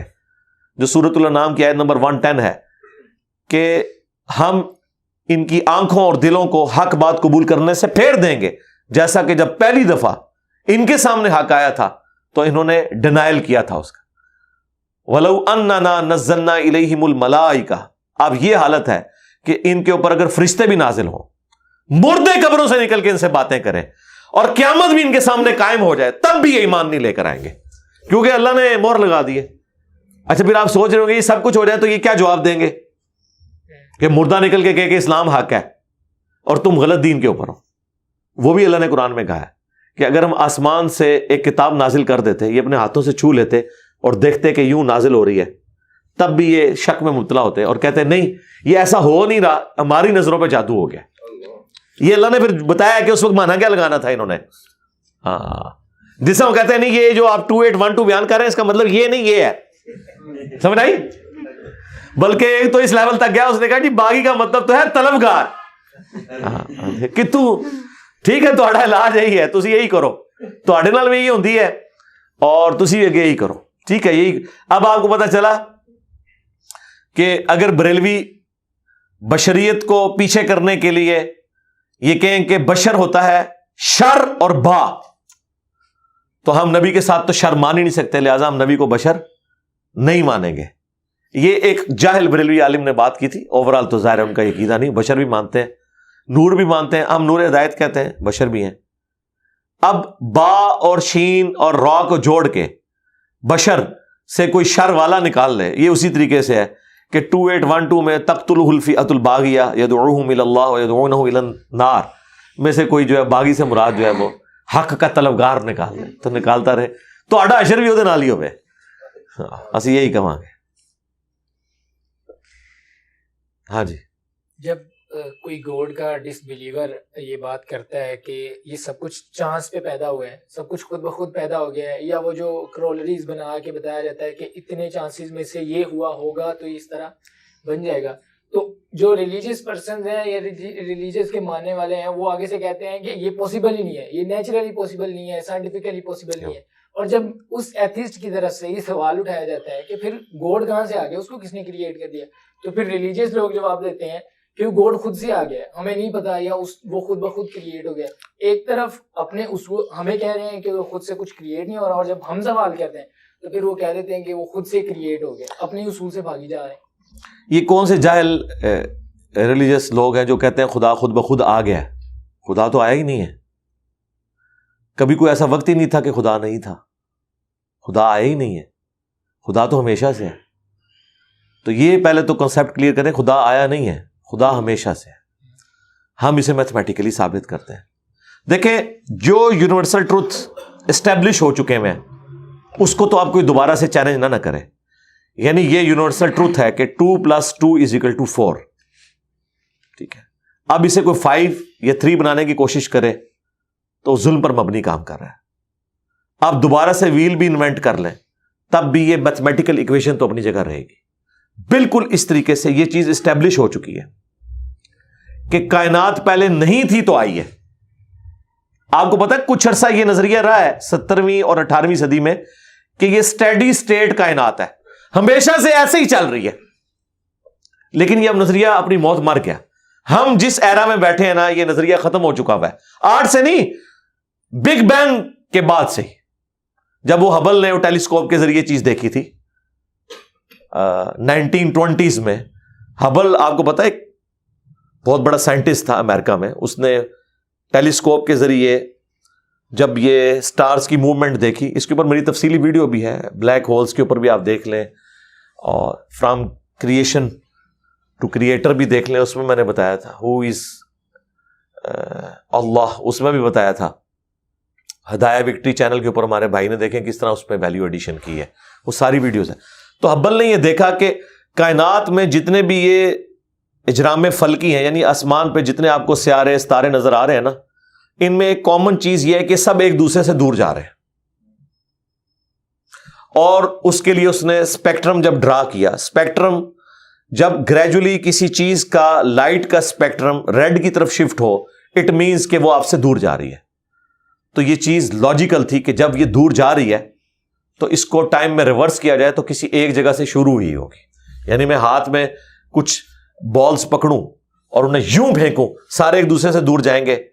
اور یہ ایک یونیورسل ٹروتھ ہے کہ یہ دور اس لیے جا رہے ہیں کہ کہیں ایک جگہ سے یہ سٹارٹ ہوئے تھے. یہ تو ایک نیچرل چیز ہے.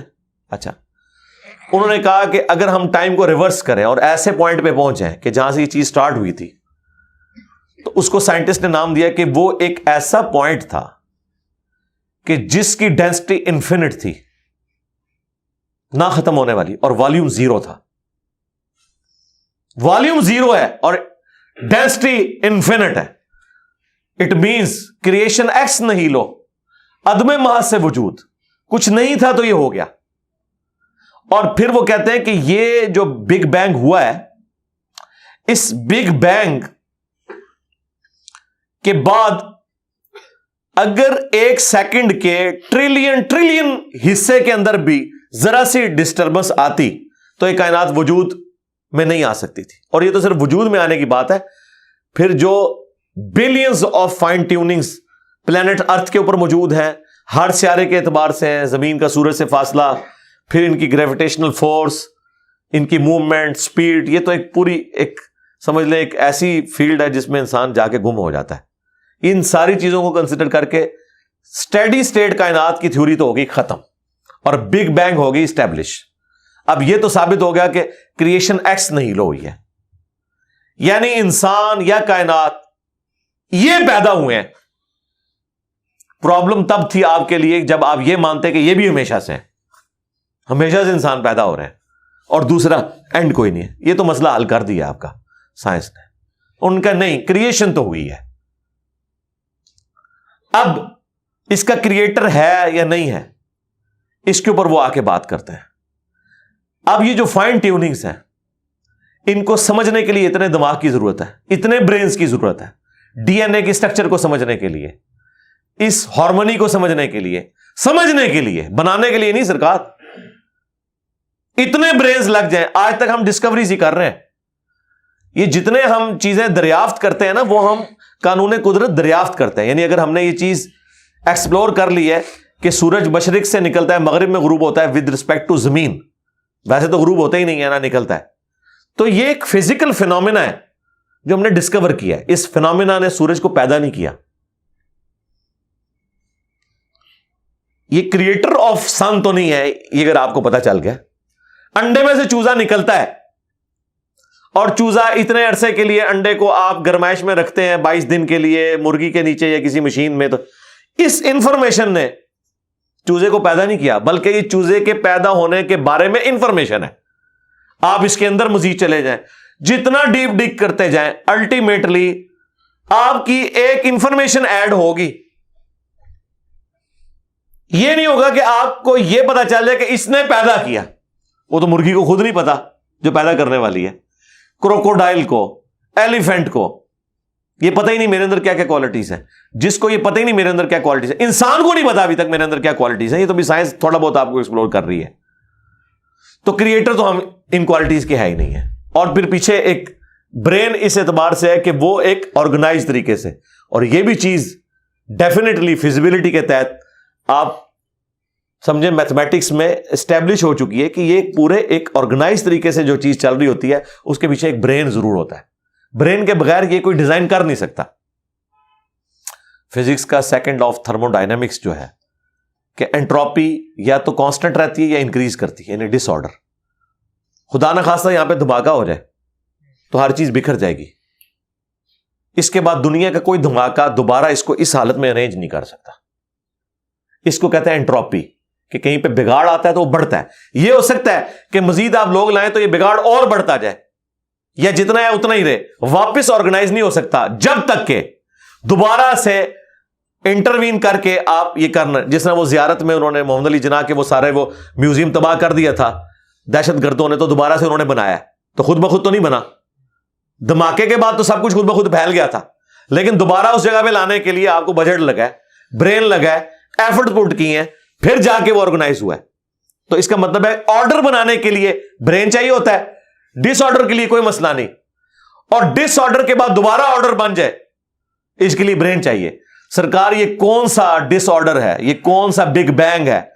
چھوٹا سا دھماکہ آرگنائز نہیں کرتا, چیز کو بگاڑتا ہے, اور اتنا بڑا دھماکہ, اتنا بڑا آرڈر لے آیا ہے کہ پلانٹ ارتھ کے اوپر 2 ملین سے زیادہ سپیشیز ہیں. ایک ایک سپیشی کے اوپر آپ زندگی گزاریں, آپ صرف اس کی عادتیں ہی نہیں بتا سکتے کیا ہیں. یہ تو چھوڑ دیں کہ یہ بنی کیسی ہے. تو یہ تو ایک نہ ختم ہونے والا سلسلہ ہے. تو یہ برین تو اسٹیبلش ہے.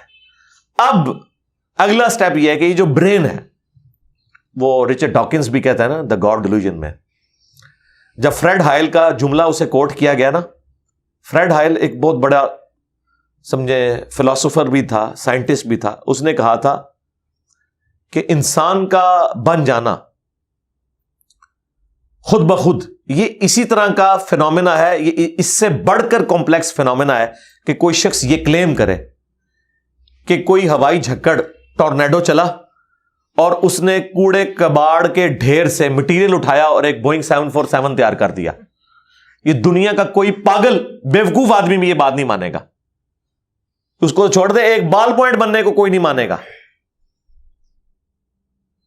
تو اس نے کہا اس سے کمپلیکس چیز انسان ہے, اس کو تم یہ مانے ہوئے کہ خود بخود مان گئی ہے بغیر کسی برین کے. اچھا, تو اس کا جواب آپ کو پتا ہے رچرڈ ڈاکنز نے کیا دیا؟ اس نے ایک چیپٹر بنایا, اس کی ہیڈنگ رکھی دا الٹیمیٹ بوئنگ 747.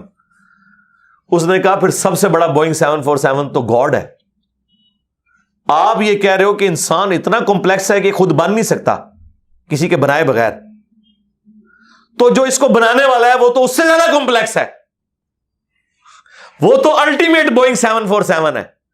اگر اتنا مشکل انسان ڈی این اے اسٹرکچر والا یہ آپ کہتے ہو خود نہیں بنے گا, اس کو کوئی بنائے گا, تو جس نے اسے بنایا ہے وہ تو اس سے زیادہ کمپلیکس چیز ہے, تو اس کا بھی کوئی کریٹر ہونا چاہیے.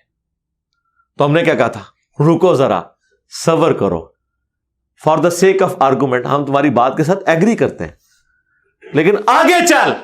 ہاں, وہ جو کریٹر ہے جس نے ہمارے کریٹر کو بنایا ہوگا تو یقیناً وہ ہمارے کریٹر سے بھی زیادہ کمپلیکس کریٹر ہوگا, تو پھر اس کا بھی کوئی کریٹر ہونا چاہیے. اب تو قیامت تک لگا رہا ہے, یہ ایکویشن کہیں ختم نہیں ہوگی تا وقت کہ کوئی ایک کریٹر ایسا ہو جسے کسی نے نہ بنایا ہو.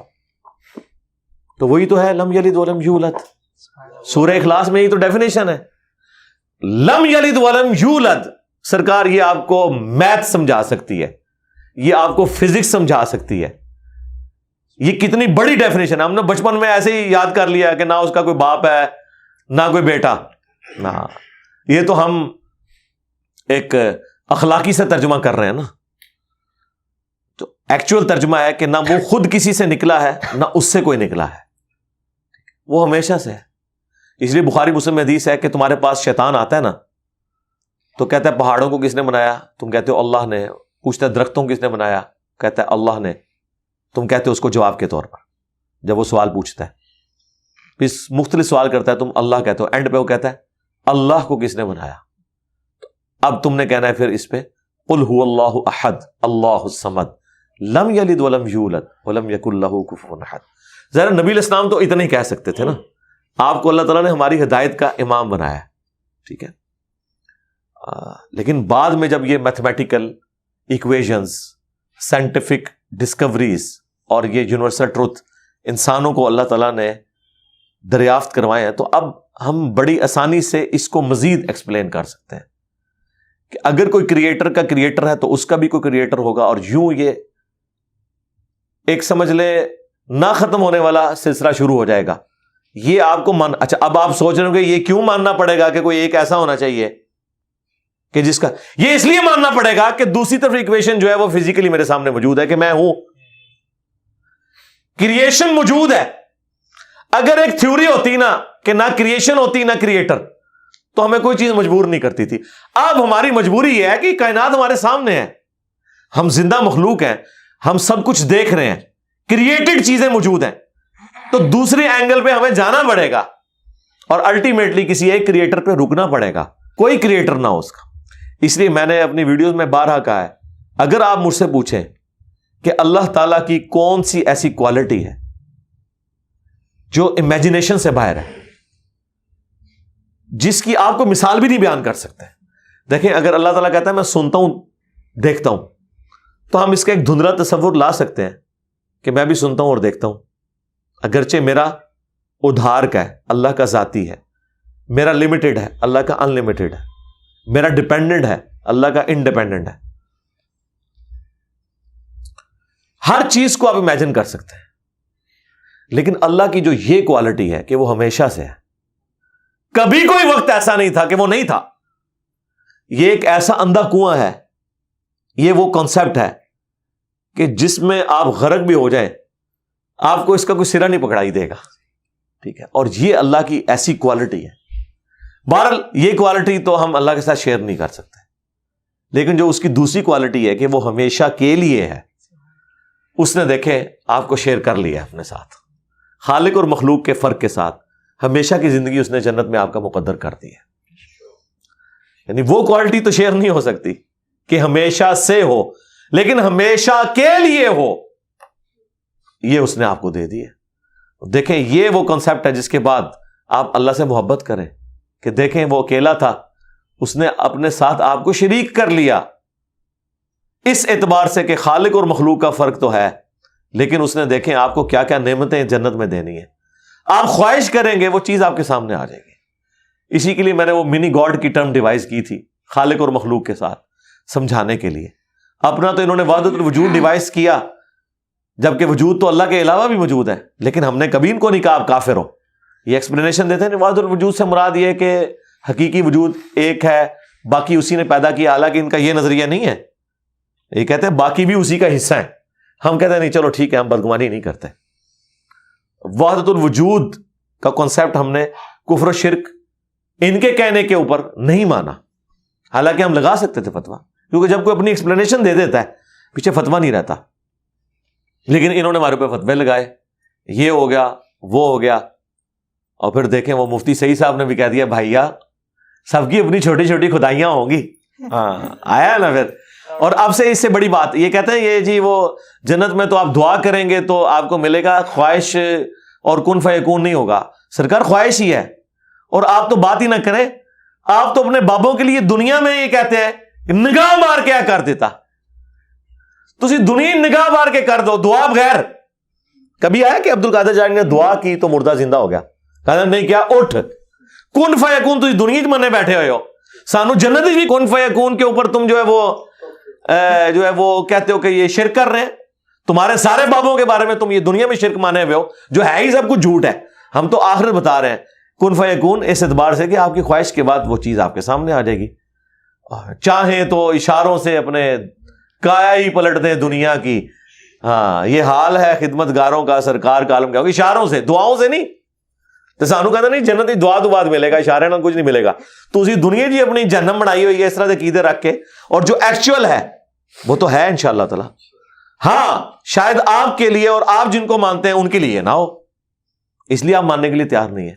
ہمارے لیے تو ہے انشاءاللہ تعالی, انشاءاللہ. لاسٹ کوسچن ہے, اور یہ آپ کے پلیٹ فارم سے ریلیٹڈ ہی ہے کہ آپ سے جب بھی ایتھیزم کے بارے میں سوال ہوتا ہے, یہ تو اب نشست ہو گئی ہے نا, اللہ کا شکر ہے, لیکن جب بھی آپ سے ایتھیزم کے متعلق سوال ہوتا ہے تو آپ کہتے ہیں ہمارا ان سے مین جو اختلاف ہے وہ ہے ایگزسٹنس آف گاڈ پہ. کئی لوگ ایسے ہوتے ہیں جن کو کئی سوالات تنگ کر رہے ہوتے ہیں, ان کو ان کے سوالات کے آنسر مل جائیں گے تو وہ اسلام کی طرف آنا شروع ہو جاتے ہیں. کب تک آپ اس چیز کو اوائڈ کرتے رہیں گے؟ نہیں, یہ فضول حرکت ہے. دیکھیں پڑھی لکھی اپروچ رکھیں, یہ ایک اصول ہے. دنیا میں کوئی بھی بات بغیر اصول کے نہیں چلتی. یہ بڑی سخت زیادتی ہے کہ آپ بغیر اصول کے بات کریں کہ جی منو ایتھو دسنا شروع کرو. اس طرح تو نہیں ہوتا میرے بھائی. اگر آپ نے موٹر بائک بنانی ہے تو ایک ایس او پی ہے اس کا, تب جا کے ایک موٹر بائک تیار ہونی ہے. آپ کہنے جی مجھے یہاں سے آپ بتائیں, کیا جب آپ ٹیچر کے پاس پڑھنے کے لیے جاتے ہیں تو آپ کو ڈائریکٹ انٹیگریشن شروع کرواتا ہے یا پہلے آپ کو ایکس وائی زی کا تعارف کرواتا ہے, الجبرا کا تعارف کرواتا ہے, ڈفرینشیشن پڑھاتا ہے, کرتے کرتے پہلے ڈفرینشیشن پڑھایا جاتا ہے, پھر اس کو الٹ کر کے انٹیگریشن پڑھایا جاتا ہے ایف ایس ای میں.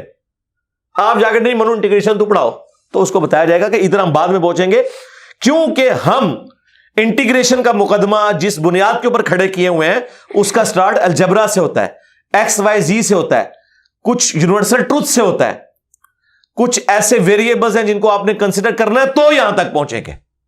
وہ آپ کنسیڈر نہ کریں, آپ کے منو ڈائریکٹ دسو, یہ تو پاسبل ہی نہیں ہے نا. اس لیے ہم ایتھیزم سے ہمارا اختلاف ایتھیسٹ کے ساتھ یہ ہے کہ آپ بنیادی مقدمے پہ آئیں, کیونکہ آپ جو چیز لے کے چل رہے ہیں ہمیں کوئی شوق نہیں آپ سے منوائیں کہ نبی علیہ السلام اللہ کے پیغمبر ہے. اس کی وجہ یہ ہے کہ رسول اللہ کے دنیا میں آنے سے پہلے بھی خدا ایگزسٹ کرتا تھا. تو کیا ہم خدا کو محتاج مانتے ہیں پیغمبروں کا؟ تو آپ ہم سے پیغمبر کو ڈسکس نہ کرو, آپ خدا کے مقدمے کو ڈسکس کرو, کریشن کو, کریٹر کو. ونس کریٹر کو جب تم مانو گے نا تو باقی تمہارے سارے سوالات کے جوابات اسی میں چھپے ہوئے ہیں. وہ مقدمہ ہمارا بنیاد وہ ہے نا, بنیاد کے بغیر تو ہم آگے چل نہیں سکتے. بنیاد یہ ہے کہ جس خدا نے یہ کائنات بنائی ہے اس کی ول چلے گی. پھر جب تم ہم سے یہ پوچھو گے نا کہ عورتیں پریگنینسی کی تکلیف سے گزرتی ہیں, مرد کیوں نہیں گزرتا, تو اس کا جواب ہمیں دینا آسان ہوگا, ول آف گاڈ. تم کہو گے نہیں میں تو اس کو پسند نہیں کرتا, تو ٹھیک ہے پھر تو پریگننٹ ہو کے بتا دے, نہیں میں ہو نہیں سکتا. تو یہی تو اس بات کا ثبوت ہے کہ تیری اپنے اوپر بھی مرضی نہیں ہے. کوئی ہے جس نے اپنی مرضی تیری ڈیسٹنی میں مقدر کی ہوئی ہے, تو اس کا پابند ہے. نہ تو اپنے آپ کو نیند سے آزاد کر سکتا ہے, نہ بھوک سے آزاد کر سکتا ہے, نہ کھانے پینے سے آزاد کر سکتا ہے, نہ پیشاب سے آزاد کر سکتا ہے. نہیں ہو سکتا. کتنا تو مجبور ہے. تو یہ کسی اور کی ول ہے نا جس نے یہ اڈاپٹ کیا ہے اس حکمت کو کہ تجھے 24 گھنٹوں میں ایک دفعہ سونا ہے تو تیری مشین اگلے 24 گھنٹوں کے لیے پرفارم کرے گی. تو نے کھانا ہے ایز اے فیول, اور وہ بھی وہ چیزیں کھانی ہیں جو تیرے ساتھ کمپیٹیبل ہیں. پیٹرول تو نہیں میں پی سکتا, ڈیزل میں کھا نہیں سکتا, جو کمپیٹیبل ہے میرے ساتھ, کہ جو میرے جسم کا حصہ بنے اور مجھے انرجی بھی دے. شیر کو میں تازہ سبزی کھلا کے نہیں زندہ رکھ سکتا, اور بکری کو قیمہ کھلا کے زندہ نہیں رکھ سکتا. تو دیکھیں نا کس طرح ہر کوئی مجبور محض ہے اس حوالے سے, اپنی اس تقدیر کا پابند ہے جو اللہ نے اس کے لیے مقدر کی ہے, جو شاکلہ اس کے لیے بنا دیا ہے. اتنا میں مجبور ہوں. تو یہ ساری کی ساری چیزیں جو ول آف گاڈ سے تعلق رکھتی ہیں وہ کریٹر کی مرضی ہے. یہ اسی طریقے سے آپ کے آئی فون والوں نے یہ فلاں بٹن فلاں جگہ کیوں رکھ دیا, اس کا جواب کیا دیں گے آپ؟ ایک ہی جواب دیں گے, کریٹر کی مرضی. نہیں مجھے لاجیکلی ثابت کریں. کیوں ثابت کریں؟ تو اپنا بنا لینا. ٹھیک, اینڈ پہ تیری ول تو نہیں مانی جائے گی, ول تو اس کی مانی جائے گی جو کریٹ کر رہا ہے. پھر پیغمبر کے بارے میں, شریعت کے قوانین کے بارے میں جتنے رولز کے اوپر تم لاجیکلی ڈسکشن کرو گے, اس کے جواب میں ہم ہمیشہ کہیں گے یہ ول آف گاڈ ہے کہ نمازیں 5 ہوں. یہ ول آف گاڈ ہے کہ ایک عورت ایک وقت میں صرف ایک مرد سے شادی کرے گی. ویسے ہم اس کے ایتھیکل کوسچنز کے اخلاقی جوابات بھی دے سکتے ہیں, لیکن ہر جواب کے اوپر تم ایک اور کوئی پتہ پھینک دو گے تو سرکار یہ تو ایک نہ ختم ہونے والا سلسلہ ہے. مجھے تو ہزاروں سال کی بھی زندگی مل جائے, میں تمہارے کس سوال کا جواب دوں گا. تم میں ایک سوال, اور اس کا میں نے چیلنج دیا تھا کہ تم ایک ماڈل ایسا لے آؤ, میں اس میں ایپ نکال دوں گا. الٹیمیٹلی چونکہ شریعت کا مقدمہ, خدا کا مقدمہ اس پہ کھڑا ہے کہ ول آف گاڈ, اور یہ قرآن میں ہے لا یسأل عما یفعل وہم یسألون. اللہ کو کوئی پوچھ نہیں سکتا, اللہ سب کو پوچھ سکتا ہے. اس کے لیے ہم پھر بنیادی طور پہ بات کرتے ہیں کہ اس میں سے نکالنا کیا ہے. قادیانیوں کے ساتھ ہم رفع الیدین پہ بات نہیں کریں گے, آمین کے اوپر بات نہیں کریں گے, ہم ختم نبوت پہ بات کریں گے. یہ نہیں ہو سکتا کہ کوئی شخص یہ کہ مجھے رفع الیدین آپ ثابت کر دیں تو میں غلام احمد قادیانی کو دجال ماننا چھوڑ دوں گا. یہ کون بیوقوف ہوگا؟ وہ کہے گا آپ نے رفع الیدین کا مسئلہ حل کیا ہے, اس کی وجہ سے غلام احمد قادیانی کا میں انکار کیسے کر دوں, جب تک کہ آپ اسے ہاتھ نہ ڈالیں. یہ بیسیکلی شیطان نے ایتھیسٹ کے کمزور مقدمے کے ہاتھ میں ایک مضبوط ہتھیار دے دیا ہے, کوڑا, جو مسلمانوں کے اوپر وہ برساتے ہیں اور مسلمان وہ کوڑا کھاتے ہیں, اس لیے کہ وہ دین سے نابلد ہوتے ہیں. ہمارے علماء بھی کس طرف اپنی بحثوں کو الجھائے ہوئے ہیں. آپ اصل مقدمہ آپ دیکھیں کیا ہے, وہ ایگزسٹنس آف گاڈ کے اوپر ہے. اور ونس گاڈ ایگزسٹ کرتا ہے نا تو سارا ایتھیسٹ سے ہمارا جھگڑا ختم. ہم کہتے ہیں ٹھیک ہے آپ تلاش کرو کون سے والا خدا, آؤ تو صحیح نا, تلاش کرو تو انشاءاللہ تم یہیں تک پہنچو گے. لیکن اگر تم بنیاد کو کلیئر نہیں کرتے, اور کبھی نبی الاسلام کی زیادہ شادیوں کو مقدمہ بناتے ہو، کبھی لونڈیوں کے سسٹم کو مقدمہ بناتے ہو، کبھی 4 شادیوں کی اجازت کو مقدمہ بناتے ہو.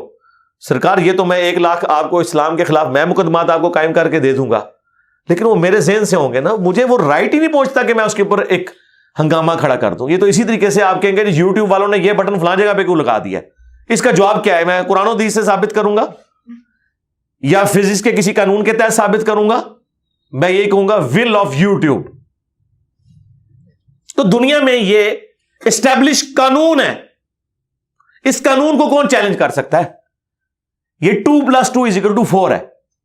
آپ 2+2=4 ماننے کے لیے تیار نہیں ہیں اور آپ کہہ رہے ہیں مجھ سے اگلی بات کریں. اس کو میں اس وقت مانوں گا جب مجھے آپ انٹیگریشن کی left hand side right hand side ثابت کریں گے.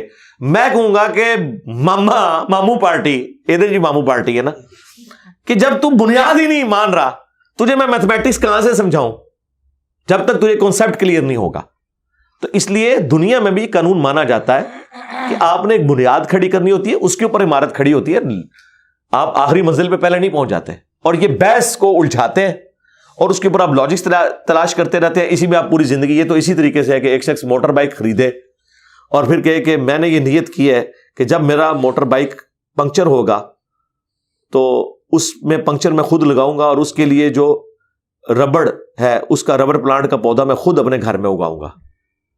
اور پھر وہ پودا بڑا ہوگا، پھر ربڑ نکالنے کے لیے اس کے لیے ایک ٹیکنالوجی ہے، اس کو ٹیوب تک پہنچانے کے لیے پھر تو پوری زندگی ایک موٹر سائیکل ہی پالیں گا. ٹھیک ہے نا؟ اس طرح تو نہیں ہے، ویل تو نہیں انوینٹ کرنا.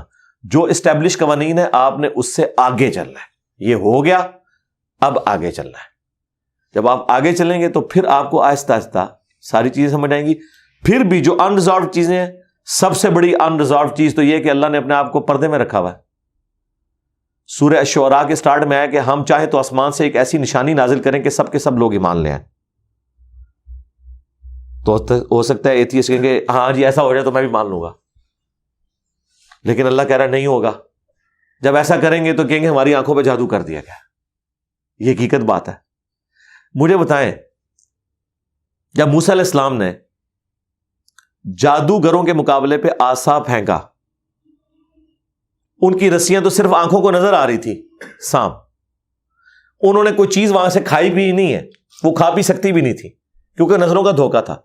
قرآن تو کہتا ہے ایک مکھی کوئی نہیں بنا سکتا، تو جادوگر کیسے سانپ بنا سکتے تھے؟